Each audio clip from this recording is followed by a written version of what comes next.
Well, hello everybody, here we are, Module 6. We're almost done with the course. Can you believe it, how quickly these courses go by? All right, in this update video, we're going to talk about a couple of things. Hopefully this won't be too long, but first one is grades. All grading is caught up. I'm shooting this on Monday, September 29th. So yes, so everything is currently caught up grading-wise.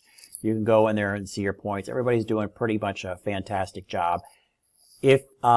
So that's it on grading. The second one is late work. There are a few of you with some missing one-pagers. So if you do have a missing one-pager, I do accept late work.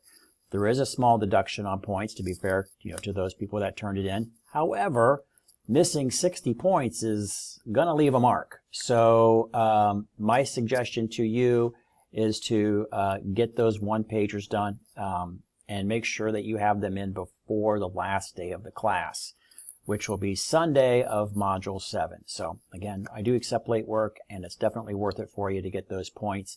That is how people lose letter grades. From an A goes to a B, and a C goes to, or a B goes to a C, and a C goes to something else. So they're almost always missing assignments. So get those in if you are missing, especially those one pagers. Okay, all right, so we talked about grading, late work, everything else pretty much going smooth with the course. I do want to talk about Module 7, because that's when your big, I guess, deliverable is, and you may want to start on that this week. Let's, I'll move my picture down here, and let's go into the modules. So our big summative assignment is you're going to do a CAT, which has been referred to in the reading, and that's critically appraised topic. Now, this is worth 200 points, so it is a rather large assignment. And how people don't get the full 200 points is they don't follow the directions. The directions are pretty simple. Look how small they are here, but just make sure that you do these and you'll be fine. So you want to have at least, have one clearly stated focus question. You're going to describe the context that produced this focus question, and then you need to have 8 sources. So as far as the CAT goes, there is, and I do have a video in it talking about the CAT, so take a look at that. There is a nice example in the back of the book that shows a completed CAT. See if I can find it. Yeah, it looks like that is right around page 329, so you can kind of see a completed CAT in there.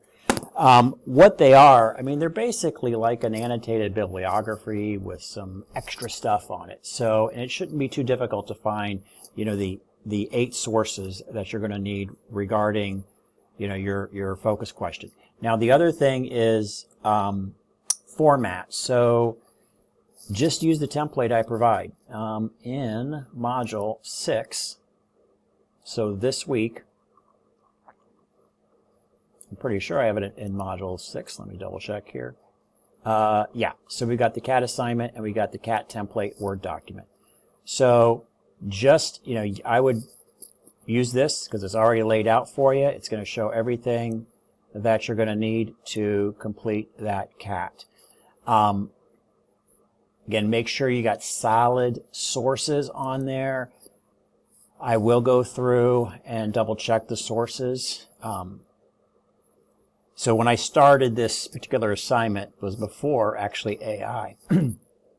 Now with AI, you could probably get this done pretty quickly.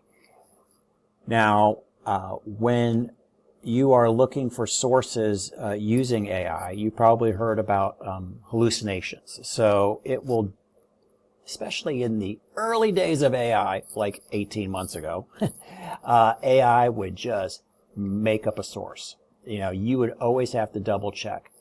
I still have found that occasionally, and it depends on your prompting technique, but occasionally it will hallucinate a source or hallucinate facts of a source. So if you are using AI, and I would recommend it, if you're using AI, say ChatGPT, Maybe you're using the deep research function. That might be a great thing to do where it thinks longer. I would definitely use a thinking model where it thinks for a period of time. But you can reduce the chances of inaccuracy in your in those references that you're going to find.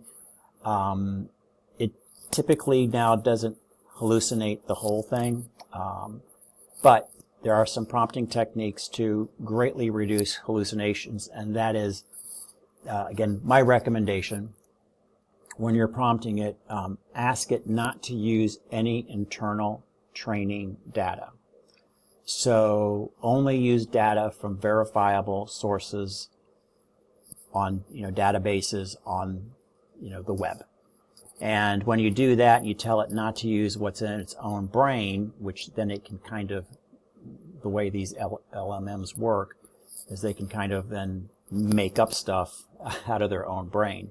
But if you tell it to not use that training data, internal training data, and only use external verifiable sources, and maybe you say it, make sure all sources are real and not hallucinated, that makes it much stronger. And then I would still go back, because you're going to ask it even to provide links to the source to where that's at, because you're going to have to go back and read that source in some more detail to flesh out your cat.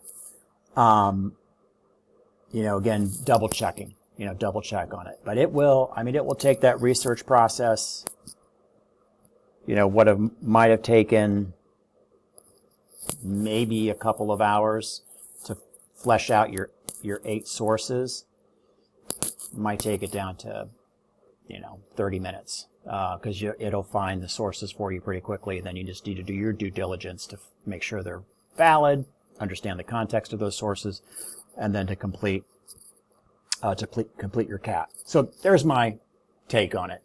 You can use that or not, or just go out to the public libraries, public libraries, or go through our library links, kind of a public-facing traditional way of researching the literature. You can do that as well.